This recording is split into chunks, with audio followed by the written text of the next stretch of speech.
So if you're learning Mandarin, you've probably figured out that just memorizing vocabulary, well, it only gets you so far, right?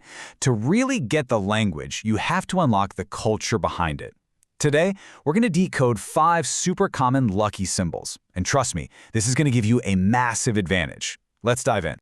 First things first, have you ever noticed a certain number that just seems to be everywhere in China? I'm talking license plates, phone numbers. They even pick the date for the Beijing Olympics based on it.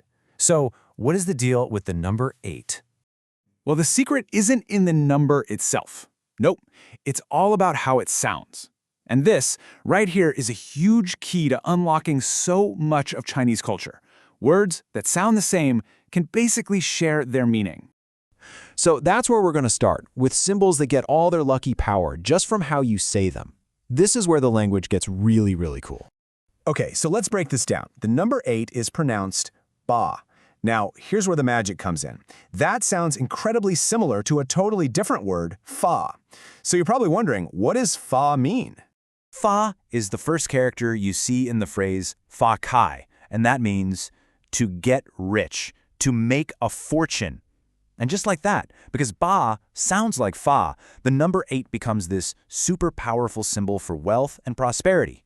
It's basically a linguistic superstition, and it is everywhere. And what's so cool is how this cultural tidbit connects directly to your studies. I mean, you learned ba and HSK1, right? But knowing this story gives you an amazing memory hook for fa cai, which is a super important phrase you'll need at HSK5. It's a perfect example of how culture and vocab are totally tangled together. And this same idea applies to other symbols too. For instance, take the character for fish, which is pronounced you. Now, listen to the pronunciation of this completely different character, the one that means surplus or having extra. It's also you. Are you starting to see the pattern here? This simple little homophone is the key to one of the most famous New Year's blessings out there, nian nian you yu. If you translate it literally, it sounds kind of weird. Year, year, have fish. But what everyone actually hears is, may you have a surplus year after year. And that is exactly why serving fish is a huge deal during holiday meals. And again, look how this builds a bridge to your vocabulary goals. You'll probably learn yu, the word for fish, pretty early on, maybe around HSK2. But understanding this cultural wordplay makes it so much easier to remember the HSK5 word doyu for surplus, and to finally get what that famous saying is all about. Okay, so we've covered luck you can hear. Now let's switch gears and talk about some lucky symbols you can actually see. When you think of visual symbols in China, I mean, nothing is more iconic than the color red, hóng, as it's called in Mandarin. It's arguably the most important, most powerful color in the entire culture. Red is just a powerhouse of good vibes. It symbolizes happiness, success, good fortune, everything you want, basically. That's why it's the go-to color for weddings and, of course, the Spring Festival. Oh, and here's a fun fact for you.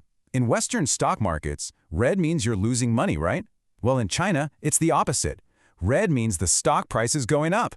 And of course, red is the color of the famous hóng bao, those little red envelopes filled with cash.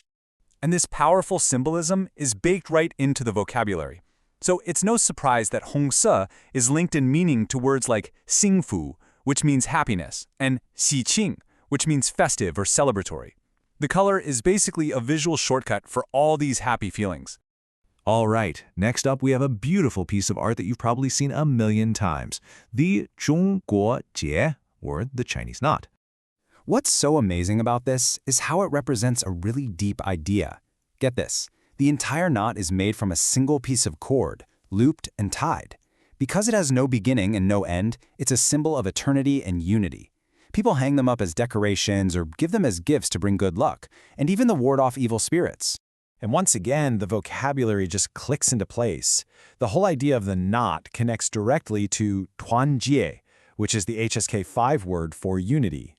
And then you've got the HSK3 verb gua, which means to hang, which is exactly what you do with it. Okay, our last symbol is one you will see in pretty much every single Chinese shop or restaurant you walk into. It's the Zhōng Mall, the fortune cat. And yeah, it did originally come from Japan, but it has been enthusiastically adopted right into Chinese culture. The most important thing to notice is that raised paw. It's not just waving hello. That gesture is meant to be beckoning, as in calling customers and, more importantly, their money into the business. That's why you'll almost always see it sitting right next to the cash register. You know, the name itself is a fantastic little vocabulary lesson. Mao is cat, ke means wealth, and zhōng, well, that's the verb to beckon. So understanding what the cat is doing helps you remember this key HSK5 verb and its connection to the word shengyi, which means business. So, we've looked at all these symbols. What's the big picture here? What's the real takeaway for you as a language learner? It's all about gaining that cultural advantage. So let's do a quick recap. We've covered 5 really powerful symbols today. 2 were based on sound, the number 8 and the fish, and 3 were based on sight, the color red, those intricate Chinese knots, and of course, the fortune cat. Every single one tells a story. But here's the real power move.